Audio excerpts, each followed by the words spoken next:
welcome. If you're joining us today, make sure you hit that blue button on the bottom of the chat so that everyone can see your comments and questions. Switch it from everyone or switch it from host and panelists to everyone. And let me get to my script. So, yes, I'm so happy that everybody is here today. Welcome to another secular speaker series on this fantastic Friday. I am a little tired of the unseasonably warm weather. I mean, it's beautiful outside, don't get me wrong, but we get like a week to wear sweaters here in Arizona, and I'm really feeling ripped off. Um, because it's going to be in the 80s this weekend, and that's crazy. Happy Ice Cream Day to all of those who follow the Flying Spaghetti Monster calendar. And I hope everybody is celebrating the small wins today as the Indiana State Legislature said no to redistricting efforts by the current administration, with 12 Republicans joining Democrats and rejecting further gerrymandering in their state. And in Chandler, the city council in Chandler voted 7-0. I wonder how many times the Chandler City Council votes 7-0, really. And they rejected a data center from being built in their backyards. And you know what? I'm really hopeful that maybe Kirsten Sinema will now start lobbying for school privatization measures and voucher expansion next because she's doing a bang up job with the other stuff. Seeing a smidge of bipartisanship is inspiring in this age of mass hysteria where up is down, black is white, and cats and dogs are most certainly living together. Bonus points if you know what that movie is. And today we will speak to someone who may very well know that more than all of us in this webinar. Rich Logis is a former MAGA activist, volunteer, and pundit. He founded his nonprofit, Leaving MAGA, in 2024 as a new community for those who leave the MAGA movement, who have doubts about their support for Trump, and for friends and family of those in MAGA. On his Leaving MAGA website, media appearances, and in person, Rich has shared the compelling story of his odyssey and what led him to leave MAGA in August of 2022.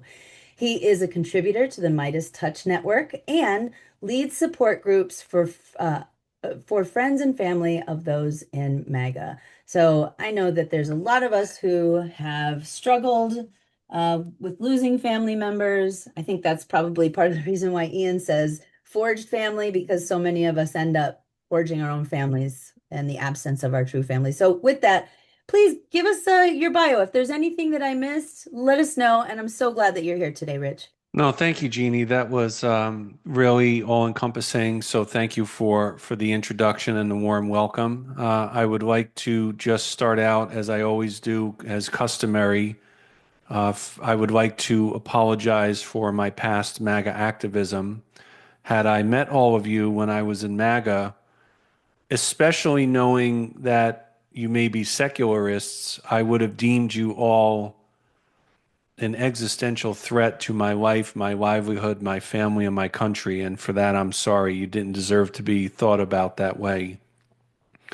So I would like to try to give and shed some insight today on what the attraction is to MAGA and why it has remained for 10 years such a powerful force. In 2015 and 16, I was someone who considered myself very politically lonely. I thought the two parties were the same. I believe that democracy had failed many Americans and that elected officials did not represent all of our citizens, but just the wealthy and the powerful. And when Trump came on the scene, even though he ran as a Republican, he ran as an outsider without any government, military, or political experience. And while I was more curious about the campaign in the beginning, as time went on, I found myself more and more agreeing and nodding in agreement with some of his points, especially about economics, about jobs going overseas, about once vibrant communities that had been hollowed out. I didn't lose a job to outsourcing, but I knew people who owned small businesses who lost business to other countries. And over time, I found myself more and more supportive of then candidate Trump. And in early 2016, I decided to do something I had never done before, which was I volunteered for the Trump campaign. I did grassroots activism. I recruited people to support Trump and vote for him. I phone banked. I showed people where to get registered. I even contributed content for the call script of the campaign, which was used to make outbound calls. So I became very much deep into the campaign in early 2016. And after the election, I got deeper and deeper into the MAGA community. I became a pundit. I had my own professionally produced podcast. I was writing dozens of freelance articles for right wing media. I had bylines in places like Fox and The Federalist. I even wrote for a site, WorldNet Daily, which was the site that originated the Obama birther conspiracy. And I knew that, but I ignored it because it was important for me in my aspiration as a MAGA pundit. I wanted to get the attention of the president. I worked and I supported Trump groups. I spoke at them. I funded them. I was a sponsor. I was a donor. There was no one who probably, while many were probably as devoted as I was, there was no one who was more devoted in my allegiance to the MAGA movement as I was. And in 2020, as the president was mismanaging the pandemic, it was shortly thereafter when the cracks started to form for me. MAGA was exhilarating and it was enthralling and it was exciting for me. It was new, it was novel, it was unprecedented, and it was a community.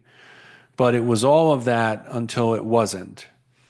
And the first accelerant for me was in leaving MAGA was in the summer of 2021. And it was actually not Donald Trump, but it was my governor, Ron DeSantis, who platformed COVID anti vaxxers at his press conference.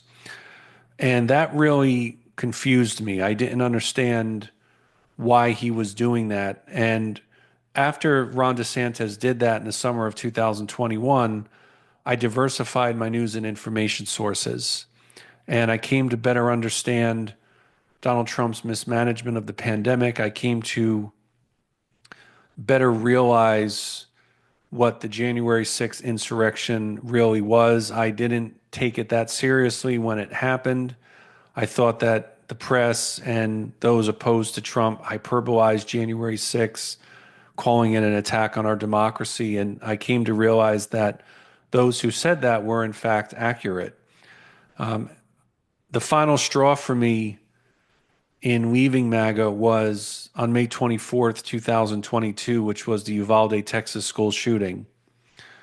And one of the reasons that it was the final straw, even though Donald Trump was not in office, was I knew exactly how he and the Republican Party were going to respond to it. And they responded exactly as I anticipated, which was accepting more avoidable deaths and suffering as a result of guns being in the hands of people who should not have had them. And it was in August of 2022, August 30th to be precise, when I wrote a mea culpa. And in that article that I published, I said that I was sorry for supporting Trump. Apologized to anyone I may have hurt with my words, deeds, and rhetoric. And I renounced my support for Trump and MAGA in that article. I was always so unapologetically public in my support for Trump. I felt that I needed to do the same in my rejection of MAGA. And it's why I published that story and made sure that the public at large knew that I was no longer in support of MAGA. And after I did that, which I call my Leaving MAGAversary on August 30th of 2022, the God's honest truth, no pun intended here, is that I thought that no one would actually care. But it turned out that people did care. And instantaneously after writing that story, I received comments from friends and family of those still in the thrall of MAGA. And they were very desperate. And they asked me and wanted information on how their friends and family could leave MAGA because they wanted to restore and rejuvenate those relationships that they had once had with their friends and family. So I spent the next year recounting my story for media and for organizations, and born from the telling of my story was our organization, Leaving MAGA. And we serve as a new community, a new destination, and an exit ramp for those who have left MAGA and for those who are having doubts. We also show support for friends and family with weekly support groups that we hold on Tuesday nights. They're open and they're free. We don't believe that there should be any financial barrier for people to get support. And it's a place where friends and family can find healing, share their stories, and navigate some of the travails of their very volatile relationships with their MAGA friends and family. And what I'd like to do, Jeannie, is I've got some don'ts and do's to share that have had some real world success. I'll give one example. We have a leader named Stefania. Her brother, she left MAGA several years ago. Her brother was a 2024 MAGA supporter. So he did support Trump last year. And these don'ts and do's that I'm going to share with you, she utilized them with her brother. And just recently, her brother left MAGA. So they've had real world success. And I'd like to share some of them with you if I may. So the first don't that I'd like to offer is to avoid leaning heavily on biography, credentials, and expertise. Now, it's true that experts have made our world and our country better, healthier, and wealthier.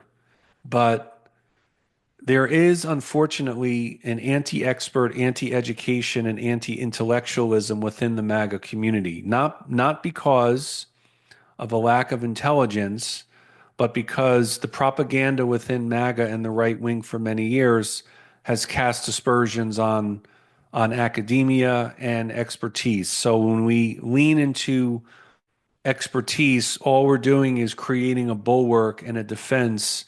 And with the other person who's in MAGA, citing a lot of expertise is just going to create a non-starter as a conversation. So we want to avoid expertise, talking a lot about credentials and biography. Another don't that we want to incorporate here in terms of what not to do is we don't want to attack, question intelligence, or impugn integrity. And one of the ways that sometimes this can occur, even though we don't mean it to be this way, is if we ask people, how could you believe that? I think one of the better questions when we think about people in MAGA, instead of asking what's wrong with you, we ask what happened to you. And I feel like if we say and make remarks such as, how can you believe that? The other person might naturally feel like their own intelligence is being questioned. And we don't ever want to be in a situation where we're insulting the intelligence of others, even if we don't realize that we're doing it. I will tell you, folks, that when I was in MAGA, I didn't realize, as a result of being lied to all the time, that my intelligence was being insulted with those lies. It was after I left MAGA that I came to better understand that. Another don't is not to criticize other MAGA supporters. And I'll give a short story about this. There was a there was an event that I attended in February, not a Trump friendly event at all. But there was a lady who came to me and she said, "Hey, my Trump voting husband is with me." So I said to her, "Well, I want to meet him. I introduce him to me, have him come over to our table." So he comes over, his name is George. And I said, "George, I want you to know that I don't think that you're a racist, a misogynist, a xenophobe, and a homophobe." And he smiled and he said to me, "And I want you to know, Rich, that I don't think that you're a pinko socialist commie." So we had a chuckle. We talked about our time growing up in New York and 9/11 when we were both in New York at that time. But something that he said to me that stuck with me so much so that I have integrated it into these don'ts is he said that when he hears and sees insults that are lobbed at other Trump supporters, he takes them personally, even though he's not being named in them.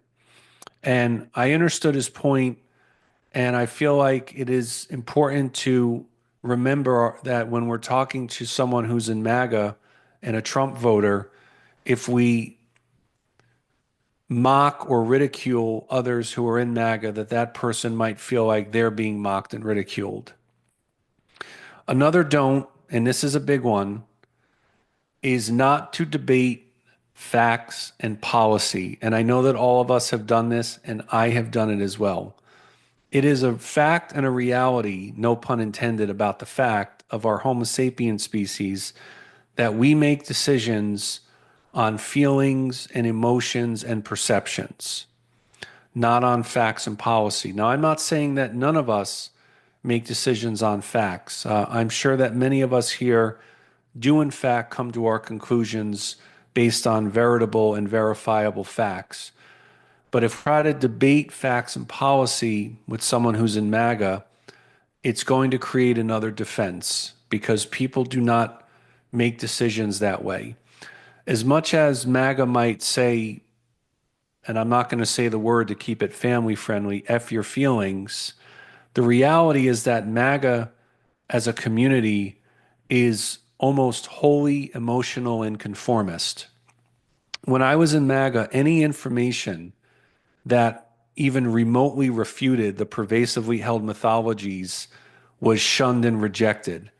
So we want to very much avoid trying to argue with debate and debate with facts and policy. And the last don't that I'll mention is we don't want to try to change the other person's mind or bait them into an argument. And I'm not asking any of you to have to coddle anyone who's in MAGA. I recognize that it's a big ask of you for me to ask you to go low or to go high when others go low. But if we're going to create the big tent, we need to be the bigger person and we need to be the bigger people. And this is where asking a lot of you to continue to be more and more patient is really, really necessary because we we have seen through the example with Stefania I mentioned, she was very patient in her conversations with her brother. And over time, those conversations led him to realize that he was being manipulated and exploited in his MAGA beliefs, and that's what and was lied to, and that's what prompted him to leave. So we want to avoid trying to debate to bait someone into an argument and try to change the other person's mind. Something that we talk about at our support groups is to have all of us give up the idea to free ourselves of the pressure that we can change another person. Only an individual can change. We cannot force someone to make a change. As I like to say about my own epiphany, to paraphrase the late Venerable Ernest Hemingway, my come to Jesus road to Damascus moment happened gradually and then suddenly all at once. And that's how it's going to happen for most people in MAGA. So we want to make ourselves available to people in MAGA because we want them to feel like if they have their doubts, if they're confused, if they're questioning their belief system, that they can turn to us without judgment and without being ostracized. So those are some of the don'ts that I want to share. Let's talk about some do's that we want to enact with in conversations with our friends and family in MAGA. So there's what I call the search for relatability. If a pro MAGA person and an anti MAGA person get together, there is something very miraculous that will happen. And I say that somewhat jokingly, but what they'll discover in that search for relatability is that there's actually agreement on a lot of issues. I believe that most people in MAGA deep down, I believe most of your friends and relatives who are in MAGA deep down are good people. And while I am not defending ignorance, mine or anyone else's, it's really important to emphasize that all of us are susceptible to being influenced. And all of us are vulnerable to the efficacy and effectiveness of right-wing propaganda and agitprop. Now, there is going to be disagreement sometimes about what solutions are needed. But pro MAGA people and anti MAGA people want economic opportunity. We want a safe and secure country. We want good education for our kids. We want good schools. If there's a lengthy enough conversation, people will discover who are on opposite sides of the political spectrum that they actually have concurrence on some issues. So searching for relatability can bring out the agreements and start to shrink the chasms that exist with those who might feel like they are hopelessly divided. Another do is to try to understand why the other person believes what they do. And with this one, and I understand why some people might feel this way, there's a little bit of a phobia with this do, because some people feel that if they try to understand what the MAGA person believes, that they must be agreeing or defending or accepting the beliefs of others. And I am not asking any of you to compromise your own beliefs, your morals, and your mores. But getting to the root cause of why they believe what they believe also sheds insight into something else. It will shed insight into the information sources that they consume. It is my opinion, and I believe that this is buttressed by plenty of data, that mis and disinformation, it has reached a crisis level nationally. And when I was in MAGA, I only consumed the media I wrote for, which was right wing media. So I was in my own echo chamber. And while I'm not going to say that those in MAGA are the only information siloed group in the country, I believe there is no group more information siloed than is MAGA. And I can attest to that, having been in the MAGA community for 7 years. So it's really important to try to understand why they believe what they believe, because it will get to the source also of where they're getting their information. And you could ask a question such as, whatever the issue, if you're talking to someone and they say something you know is false, you could ask them, where did they hear that? I had a conversation recently with someone in MAGA, and it was over 20 minutes long, and virtually everything that the other person said was incorrect. But we found common ground on one thing, which was that both of us said about each other that we both loved our country and we were patriotic. So we did find some common ground, even in a conversation rife with mis and disinformation. Another do is based on dialogue. And this is where a respectful back and forth dialogue can start to open up it can open the aperture of what was once sealed shut and start to get it open for us. And this is where we might want to avoid statements like, I told you so, or statements like, and again, I won't say the word family friendly, blank around and find out. Those types of sentiments do more harm than good. And I know that for a lot of people, when they might hear that, because we are an informed group, we might be wondering to ourselves, why doesn't the other person realize that what Trump is doing, he said he was going to do, whether it's with the deportations, with ICE, whether it's with the tariffs, any of that. But the fact of the matter, folks, is that for a lot of people in MAGA, they didn't really know what Trump was going to do because the media that they consumed didn't tell them.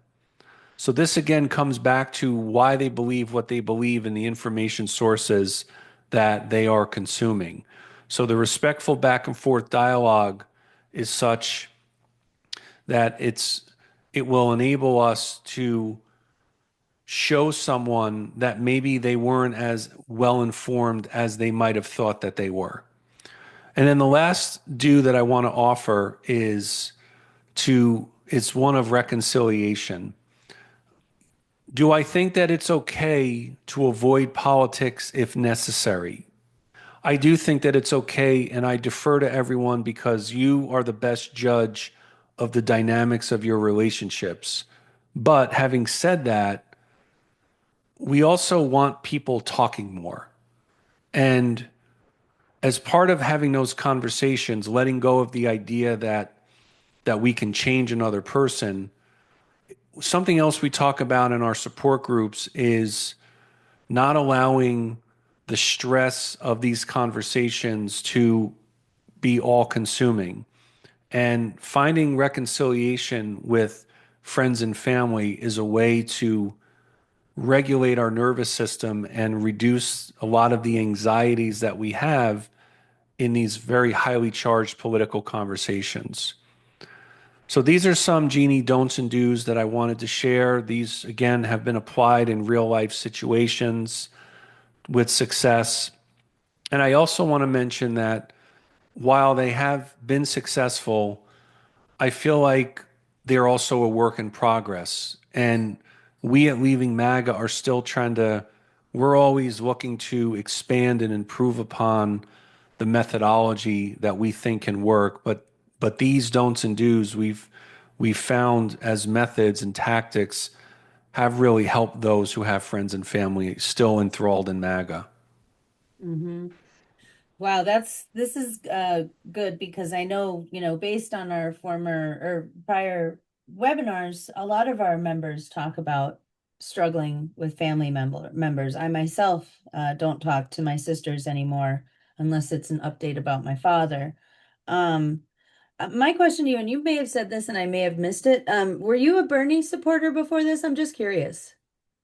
So I was someone who before Trump came on the scene, I was resigned to having to probably vote for a third party because I believe that both parties were the same. So I was an independent to the so I was not, but to the credit of Bernie Sanders, he's someone who has been very consistent for many, many years. And it's also true that he raised a lot of the issues that Trump did. But what attracted me more to Trump than Bernie Sanders was that Trump had no political experience at all. And I felt that that was very much a plus and a positive because I felt that someone without any government experience was better equipped to be president than someone who had been in politics like Bernie for many years. Mm-hmm. Now, looking back on it, I would have much rather have had a Bernie Sanders or Hillary for that matter as president than Trump. Mm-hmm. So I know that we spoke at the before everybody got here. Well, how did your wife feel about your dedication to Trump's? Was she on board with you as well? My wife, because of, as I like to joke, I married up, she was supportive of me, but my MAGA activism did strain my relationships. I'm embarrassed to admit it, but my MAGA second family oftentimes took precedence over my own blood family. And I oftentimes neglected some of my duties as a parent and as a husband.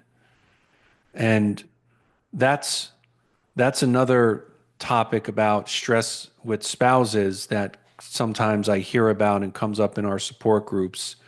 And I feel for those who right now are struggling with their spouse being in MAGA because we want to love our husband and wife all the same, irrespective of political beliefs. But she was happy when I finally decided to leave.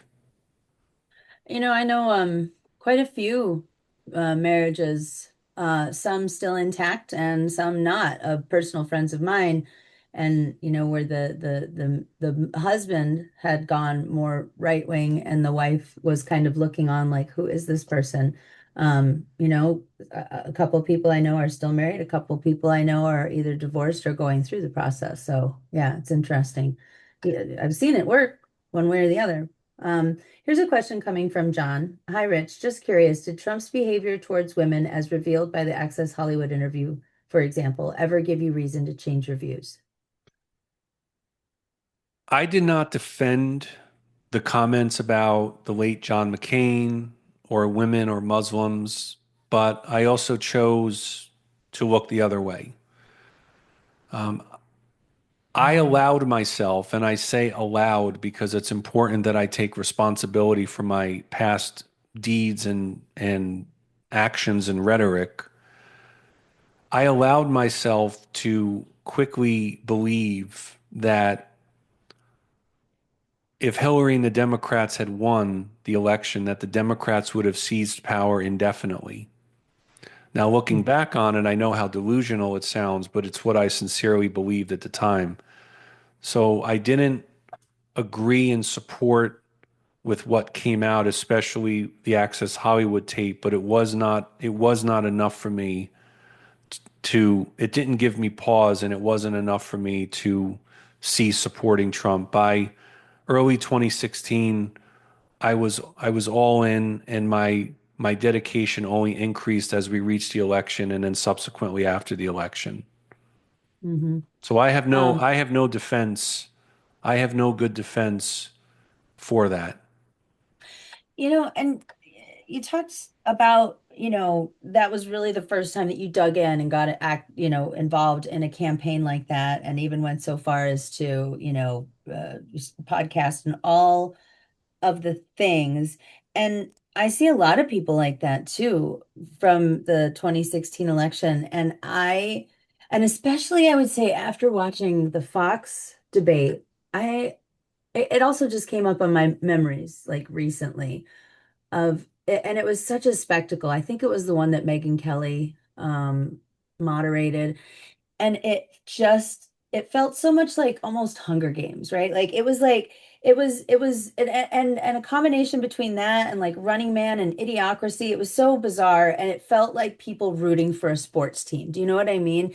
And I think for a lot, I think that there's still some of that mentality because for a lot of people, for me at least, from my perspective, it seems like they're more concerned about their side winning than the actual policies that are being presented by their side. It's like, yes, red won again, and instead of being like, well, that's not really a policy that's going to affect my bottom line or my family and the kitchen table, discussions or whatever. Do you see a lot of people that you think maybe it's like fandom? Well, I will say for me, when I was in MAGA, it was all consuming for me. And forget about Jeannie taking a day off. I never took an hour off. And because of my obsession with MAGA, it's what shaped my identity and my being and my personhood. I created an entire public persona as an aspiring pundit based on MAGA. I wanted to get the attention of the president. And our philosophy in MAGA was that you have to crush your enemies before they do so to you. Hmm. And I believed mistakenly that Democrats always stuck together and of course, that's a everyone's rolling their eyes at that one, but that's what we thought. And in reality it was the GOP who mostly sticks together with the rare defiance like we saw in Indiana. But for the most part, it's really the right wing who sticks together. They're the ones with the discipline, especially in messaging. But that's what we believed when I was in MAGA is that we needed to crush Democrats and liberals and progressives and anti-Trump Republicans and conservatives because anybody who wasn't with us, we considered against us. So if you were 99.99% with us, we considered you 0% with us. You were either 100% with us or you were 100% against us. And that militaristic mindset was what I developed and lived by for years. Wow. Somebody asked, further, Farrell's asking, do you use role playing in your trainings? Sometimes we do. I did a recent event with Women's March, and I was the angry MAGA uncle, and I knew exactly what to say because I just repeated what I used to say all of the time when I was in MAGA. But we are developing more of a training. The do's and don'ts that I shared, people can get those at our website at leavingmaga.org. It's we call it our reaching out guide. And if there's anyone, so anyone can download it. It's free. It's not paywalled. where you can get that the don'ts and do's and a booklet that we put together. But we're working on workshops for friends and family. We're also working on workshops for 2026 on media literacy. And I think that the workshops that we're gonna call them "Where Did You Hear That?" And it's a way of combating mis and disinformation. So more workshops with role playing are in the works. And that is exactly what Brian said when he asks people in the real world, where in the real world do you see that happening? So I think that's a great tactic. Let's see. Here's a question from Erica, and she says, regardless of politics, whenever I look at Trump, I see a crass, vulgar, hateful man who lies constantly. Regardless of politics, I've never understood how people could look at him and think they could enthusiastically embrace him. I feel the same way, Erica. Like The Apprentice, none of it. I like Home Alone, cameos on Sex and the City. I just always kind of thought of him as icky, you know? So her question to you is, when you looked at Trump before as a man, what did you see? And when you look at him now, what do you see? Before 2015, I didn't really have much of an opinion of him. I would say my opinion was more or less neutral. I am a former journalist, and my first job out of college was as a newspaper reporter. And I actually interviewed him years ago for a story that was related to business, not politics. And the story was such that it was about a golf course that he wanted to build, and I wrote an article. And then after my article, he pulled plans and decided not to go along with it. And I remember when I interviewed him, I asked him what he planned to do with the land he owned, and his response was, "Why would I tell you that?" And I said, "Because I asked." And we had a bit of a chuckle. So yeah, he was a bit abrasive in my experience with him, but I didn't have a negative opinion about him. When he ran, I was curious in the beginning, but I found myself more and more nodding in agreement, even with some of the abhorrent statements that he made. Now, when I look at him, I now know that he is a person who will lie about anything small, medium, or large. Full disclosure, I worked on Kamala's campaign, and I was a Florida co-chair for Republicans for Harris. Even though I am not a Republican, I was a Republican under Trump. And in my work as a co-chair for Republicans for Harris here in Florida, I gave a video testimonial at the Democratic National Convention. And in that video, I said that his toxic superpower is lying. And I mention this because I believe that many in MAGA are starting to question quietly their support for this movement. And the reason I think that is because I believe many in MAGA have a line of demarcation. There's a red line for them that when it's reached, it's going to be one lie too many, it's going to be one betrayal too many, and it's going to start to make them really question their fealty to this movement. And it's important for us as part of the don'ts and do's that we make ourselves available to friends and family, because in the event that they start to have those doubts, we want them to feel comfortable to turn to us. So now I see, now looking back on it, I see a person I should have never supported. In fact, the moment I should have run was when he made the comments about the late John McCain. But I didn't run. I stayed in the campaign and just got deeper and deeper and spent the next 7 years as this MAGA activist until I came to realize that I could no longer defend politically motivated violence, and I would no longer accept the I would no longer accept avoidable death, suffering, and trauma. And it was those two lines of demarcation for me were what eventually led to my leaving. Mhm. There's a few people in here who really appreciate the sincerity of your apology, and it's refreshing, I think, to hear somebody admit, like they may have caused harm. We don't hear that very much, so thank you for that. And then um, let's see, there's another question here. I saw one, Um, Jeannie, if I may. I'm yeah, not go sure ahead, who go asked ahead. it. but there was a question about MAGA possibly being a cult.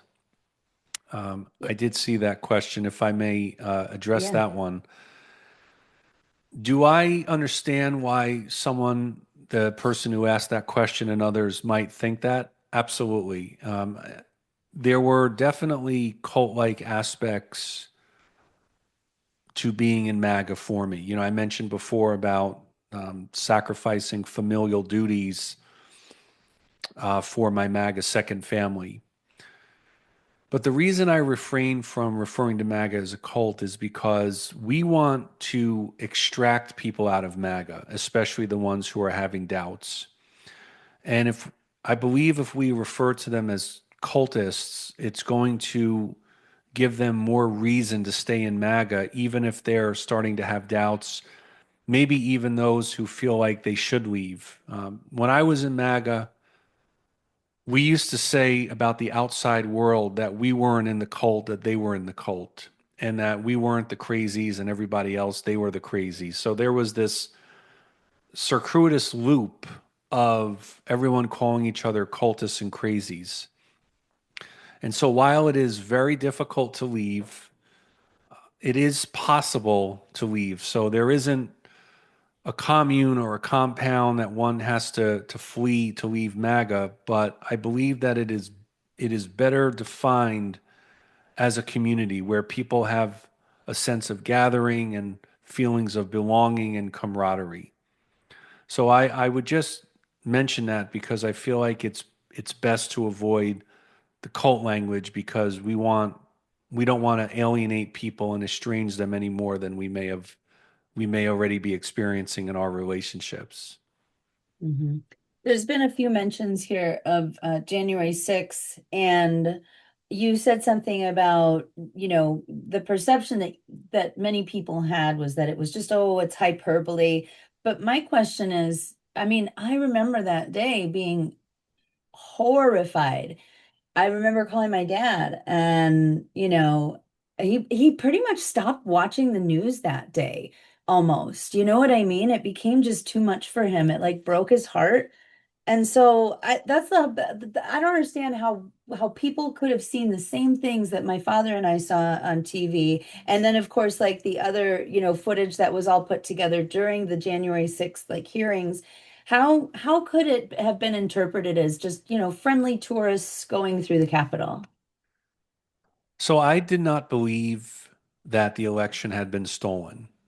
So thankfully, as deep as I was, there was still some part of there was still some part of myself that embraced what was factually true.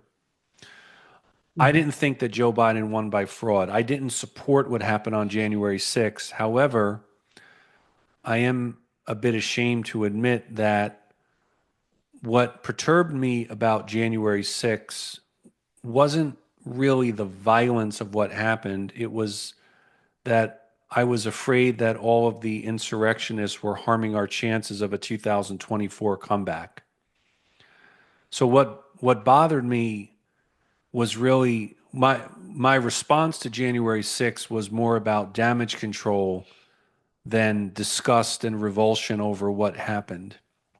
And the president then and continues to right now to this day continues to traumatize many of his supporters by telling them that the election in 2020 was stolen.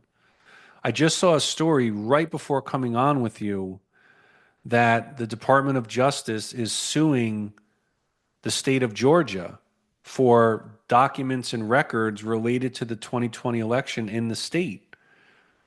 Now, I don't know if Trump still, if he actually believes that the election was stolen or if this is just for show, if it's just to keep traumatizing the base, thinking that that trauma will continue to garner support from them. But January 6th was an event that when I came to better understand it, after diversifying my news and information sources, I shared in the collective horror that those who recognized it for what it was originally. Mhm. Um, Here's another one for Mary. she says, you said the media MAGA consumed did not tell them what Trump would do. Can you give an example of what surprises MAGA now? I think what she means maybe is like actual news that they are kind of secluded from because of their media silos. I'm not really sure, but that's kind of how I took it. Well, I think if we were, let's say we were to have watched Fox News in the lead up to the election, Fox News would not have said, "Hey, you know what? These tariffs are going to harm farmers because they're going to lose they're going to lose money because their product that's coming from Canada is going to increase in costs and it's going to be a financial burden to farmers." Or Fox News didn't say if Trump is elected, he's going to cut positions in the government and people who are gainfully employed, who are respectable public servants, are going to lose their jobs. Those types of that type of information was withheld by people who are in MAGA. If they, for example, read Breitbart, and I mention Breitbart because that's a site that I consumed more than any other site when I was in MAGA. I remember reading Breitbart in the as I became more and more of a Trump supporter before the election. I had never read Breitbart in my entire life. Then I started living on that site. I started living in the comments section. So I do think it's accurate that for those who are in MAGA who are discovering some of these harms and these ills of the Trump administration, that they didn't hear about them. You know, farmers didn't hear about the fact that certain grants might be suspended or frozen, and these were grants that were necessary for them to maintain their livelihood. But now they're discovering. And as they discover, we don't want to say, "I told you so," or blank around and find out.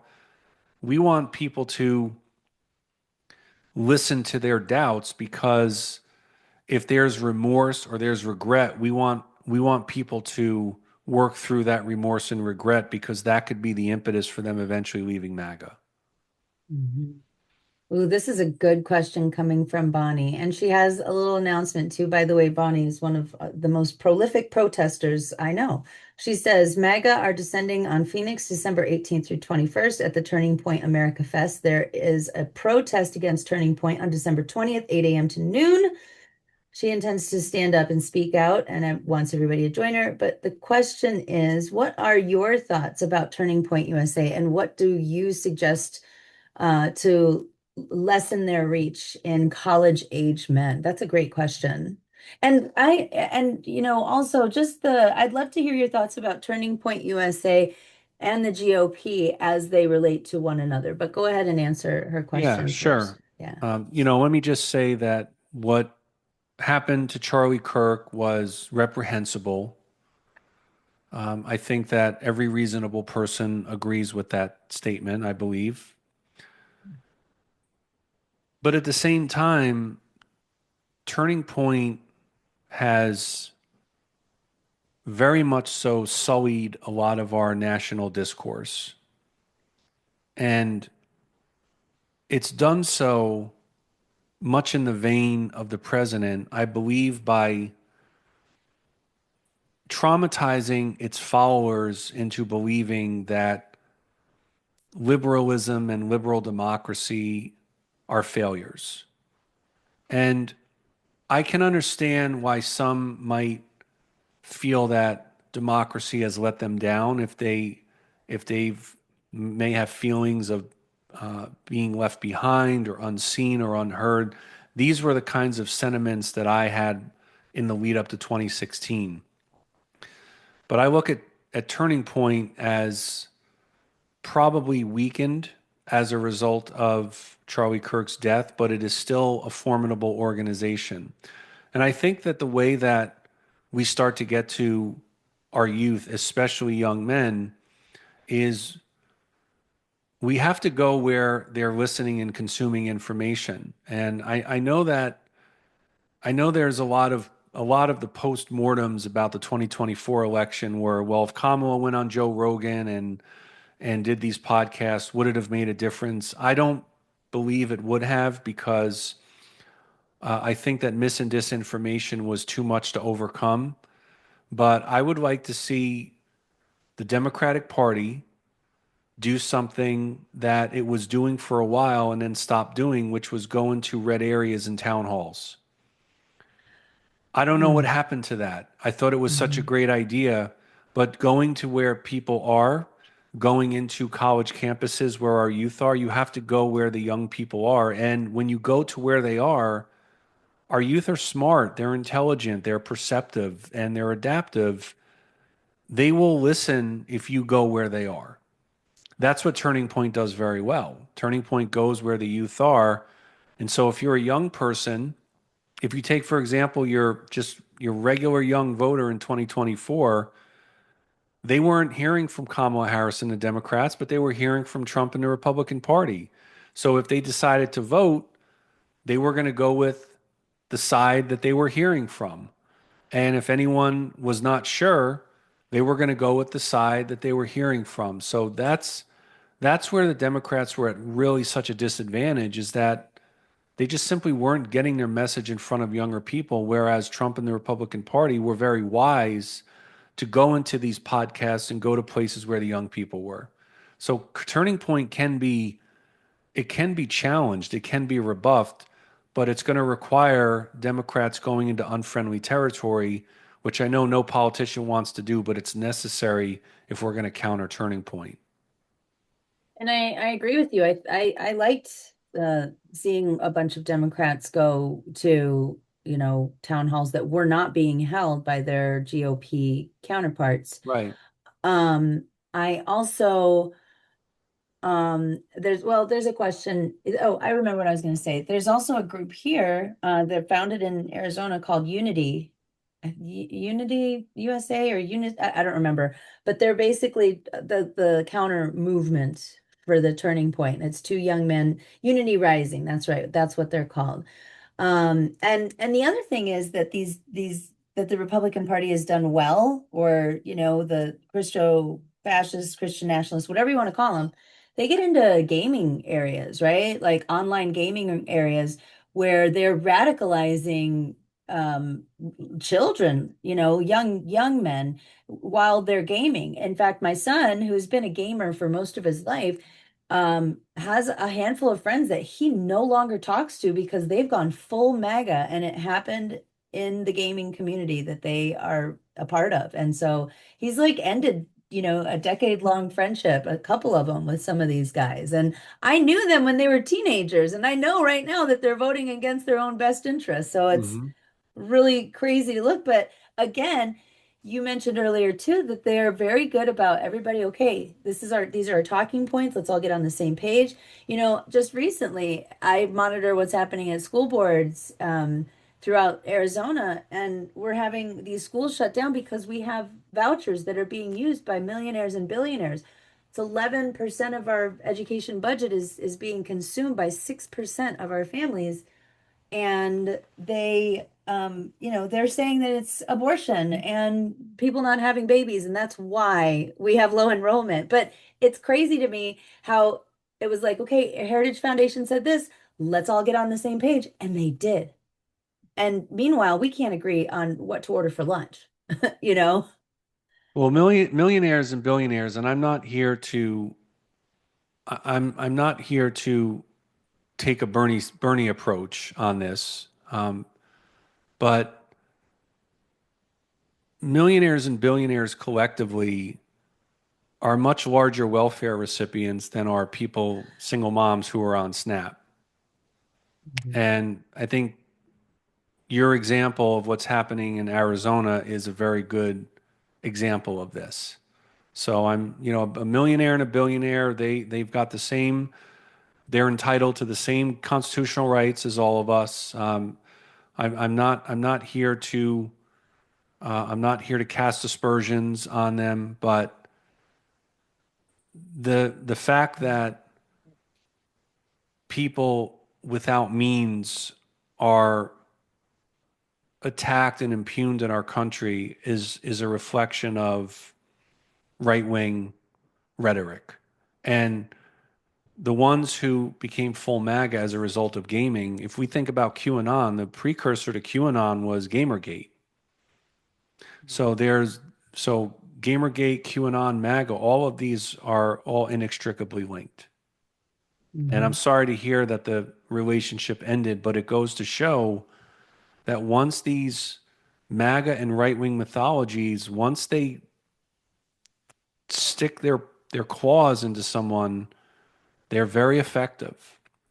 And Hmm. right-wing agitprop and propaganda, aside from being effective, it's also very absurd and outlandish, and it's why people tend to not take seriously that which is absurd and outlandish because how serious could it be? It's why your regular atypical apolitical voter in 2024 would hear Trump talk about Haitians eating cats and dogs, and they would just dismiss it as something so absurd and outlandish that it was laughable.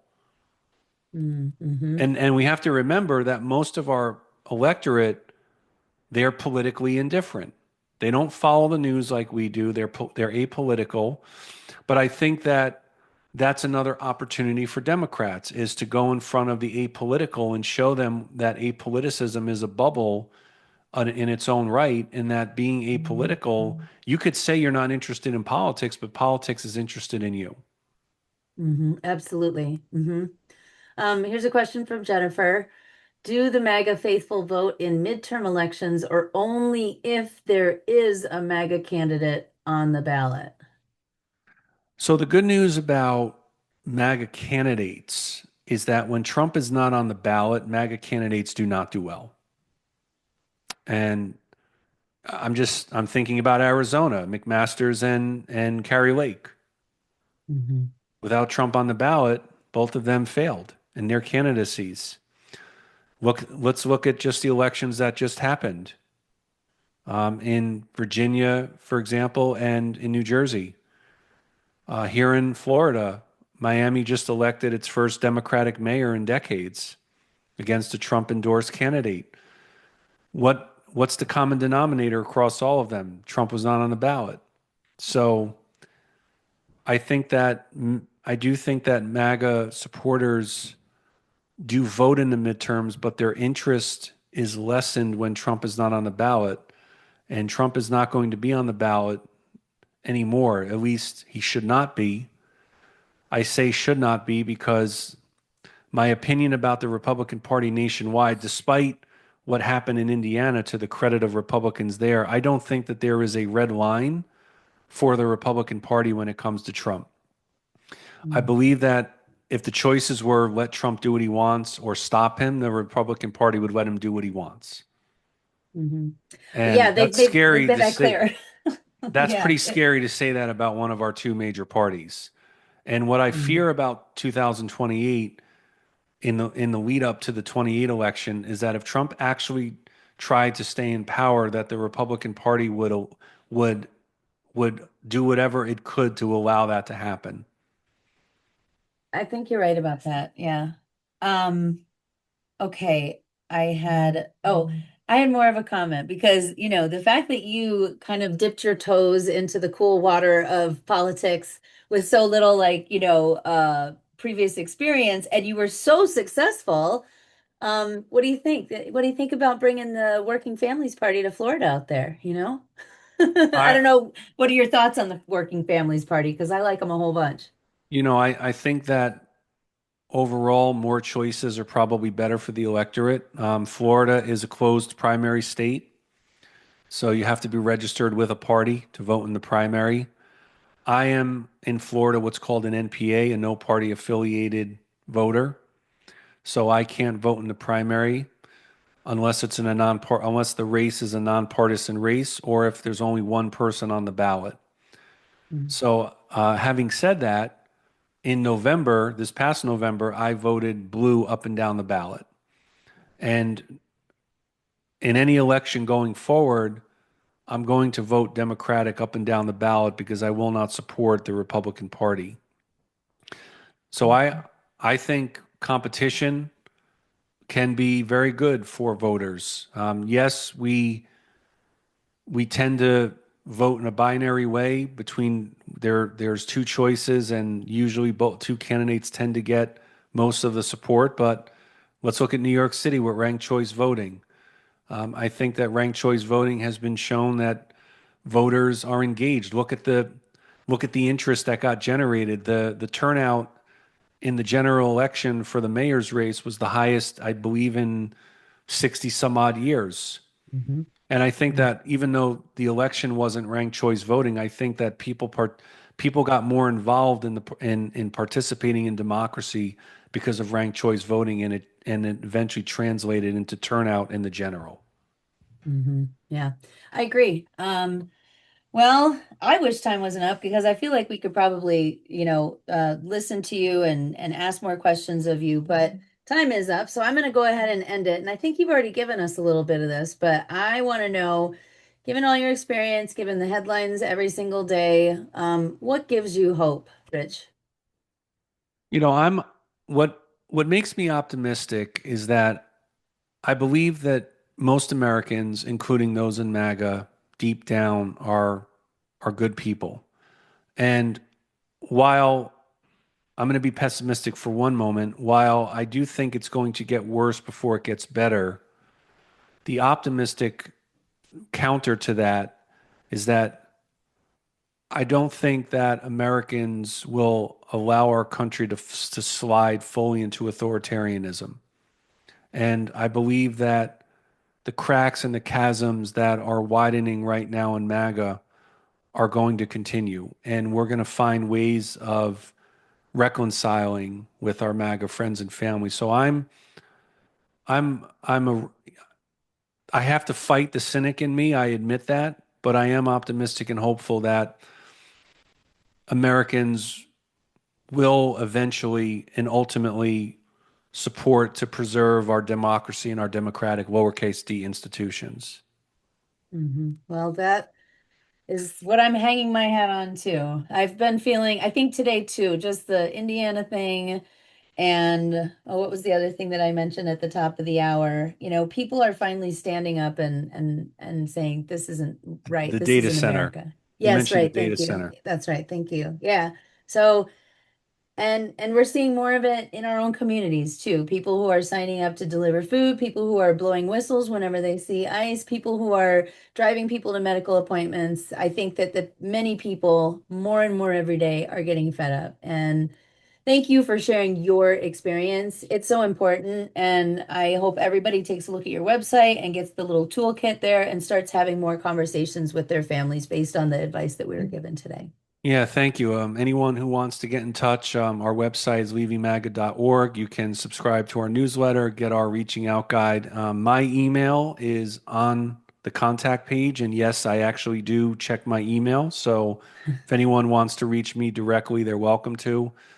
I know that everyone is inundated with requests for money. We are also a nonprofit, and we do operate on generous donations. If anyone is able to, we appreciate that on our team. But it was my pleasure to be with you, and I hope that this was of some value to people who have tuned in. So much value. Yeah, I have a feeling that this is probably going to be one of our YouTube videos that gets a lot more hits than some of the others. Yeah.